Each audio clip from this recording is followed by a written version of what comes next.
All right, well, welcome back. My name is Jackson. I love talking music, especially with you guys.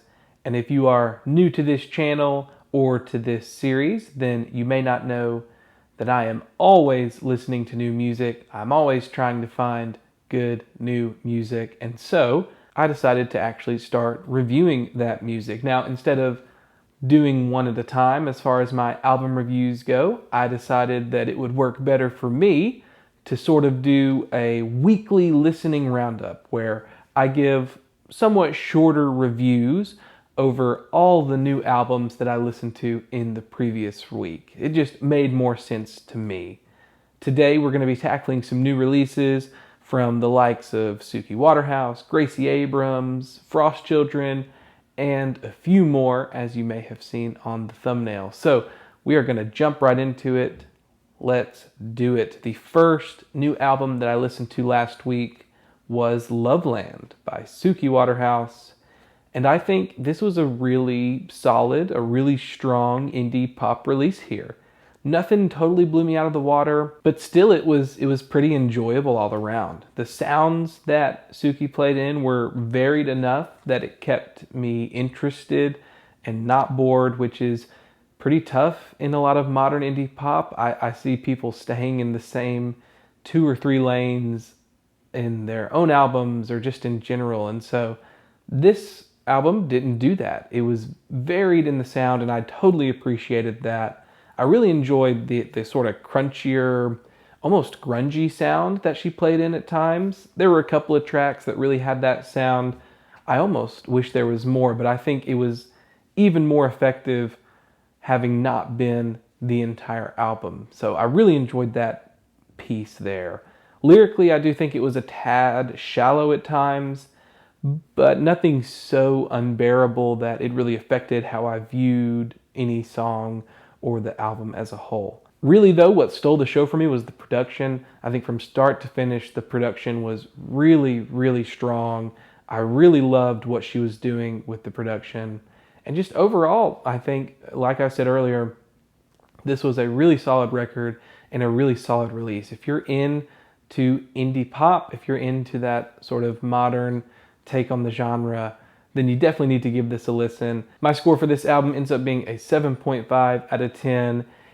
Like I mentioned, it didn't totally blow me away. It didn't totally blow me out of the water, but it was so far from a bad album. And again, there were so many aspects that I really, really enjoyed here. So a clear 7.5 for me. Next up, the next listen, one with a weirder name, is I'm DADA by Holy Wave. Now, I had no experience with any of Holy Wave's music before this, but I saw that they were psychedelic, and that was more than enough to get me interested and to want to give this album a listen. Also a pretty cool album cover. At the end of the year, I normally do my Jackson Likes Music Awards. Well, I say I normally do it. I've done it once. But I do my Jackson Likes Music Awards, and one of the awards I give out is the best album cover. This one could be in the running. I really think it's neat. That's besides the point. Let's talk about the music. Like I mentioned, they're a psychedelic band, and this is some of the best psychedelia that I've heard in a long time, at least from a modern perspective, right? As far as modern psych music goes, this is some of the best on this album. And that's a lot coming from me. It's about as pure psychedelic as it could be. And again, like the last record, there was so much variety in the sound that it really kept me interested. It really kept me coming back and wanting more. There were songs that were more resembling some long-winded jam tracks, if that's your type of thing.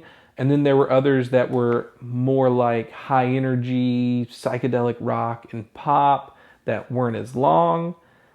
Then, of course, there were the hard rocking psychedelic rock tracks that were the absolute icing on the cake for me. They were my favorite part of this album, of course. And all the while, the electronic aspects of the album never once let up, and they meld absolutely perfectly with all the psychedelic aspects and all of the things that the band is trying to do.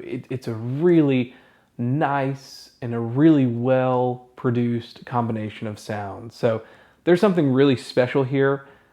I haven't seen hardly anybody talking about this record, and I think that's a real shame, especially if you're into this genre. I've gone back to it a few times since I first listened.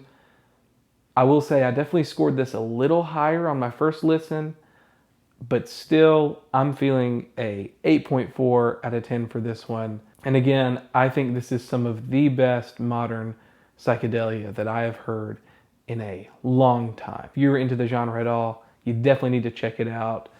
I'll be surprised if this one does not end up among my favorite albums of the year. I'll be truly surprised.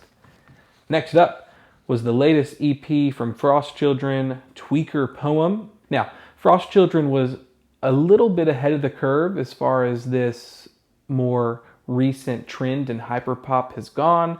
If you've been around, then you've kind of heard me talk about that, especially when I discussed You from Underscores in my top 20 albums of the year so far video. I discussed that more then, and that was great, and I think that worked out well for them. But now, with as oversaturated as the genre has become, this addition to it just really doesn't do enough to stick out to me in any sort of meaningful way. And again, part of that's probably on me because I've listened to so much hyperpop. But at the same time, that's the trend in pop right now. Thank you again to Charlie XCX for that. That is the trend right now. So everyone's trying their hand at it. And as ahead of the curve as these guys were, this one just doesn't do much for me.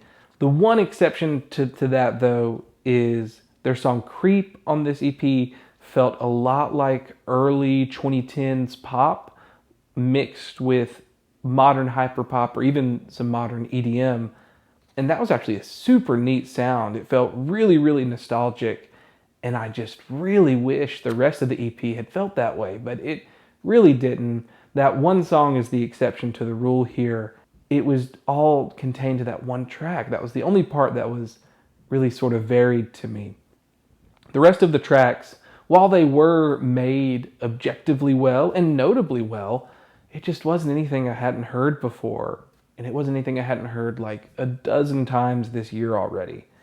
And again, like I said, that doesn't make it bad. They were made well, but it does make it far more boring and even grating than it would have been had I maybe listened to this EP last year or even just a couple months back. So my final score for this one's a 6 out of 10. There's obvious talent here.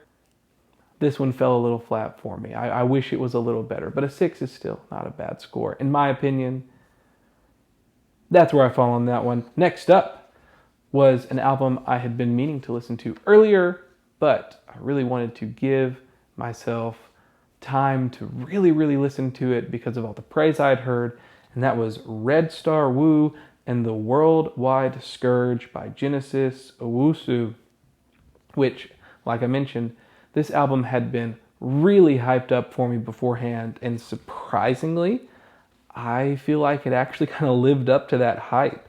All around, I was really pleased, and I was abundantly entertained with what this album ended up being. It's far more than a rap album, although it is a rap album, but there's so many other sounds and influences that can be very plainly heard, all of which are done well and are very, very enjoyable. You've got your rock aspects, your electronic aspects, which I really loved. Of course, the more R&B sounds, and even sounds that were a little more poppy than I had expected. It's a real journey of a record, and all of those sounds only add to it. I love the variation here, and again, I'm just abundantly impressed at how well all of those sounds are done. It's amazing how many people and artists and bands attempt to do this sort of variation and it just falls completely flat. It did not fall flat here, but more so, this record is definitely hopeful and even political, which I don't always care for political albums, but here it works for the most part. It's a little on the nose at times as far as the politics here. I do wish it had been a little more nuanced from time to time, but altogether, even with that, this is a great listen. And it's a long one. Another thing that makes this impressive, the amount of long albums that exist that have no business being as long as they are. This could easily have been one of those, and yet it was totally fantastic. It doesn't feel bloated. It doesn't feel as long as it is. And as high as my expectations were, it totally met them. So this one gets an 8.0 out of 10. A great score, a great album. I understand why everybody is so high on this record. I really do. Next up was Bootleg by The Garden. This was my first encounter with The Garden, as with most of my music. I mean, to be fair, most of the new albums that I'm listening to, they're going to be the first time that I encounter a particular artist, just because how much new music is out there. How much music have I had the time to actually consume? Regardless, let's talk about this one. I'm honestly pretty torn on it, because on one hand, there are a genuine handful of tracks that have such a good indie punk sound. I mean, they're nostalgic in the best sort of way, and they're just so well done. Some of them immediately ended up on my playlist. And then, on the other hand, there's another set of tracks that are just really sloppy and really hard to listen to. It's a really stark contrast in quality, especially when you hear one of the great ones, and then next comes one of the ones that is just so hard to listen to. So it's a really mixed bag. On some tracks, you get vocals that mix smoothly with the backing instrumentation, and in others you get vocals that are just grating and working against everything they're trying to do in production and from an instrumental standpoint.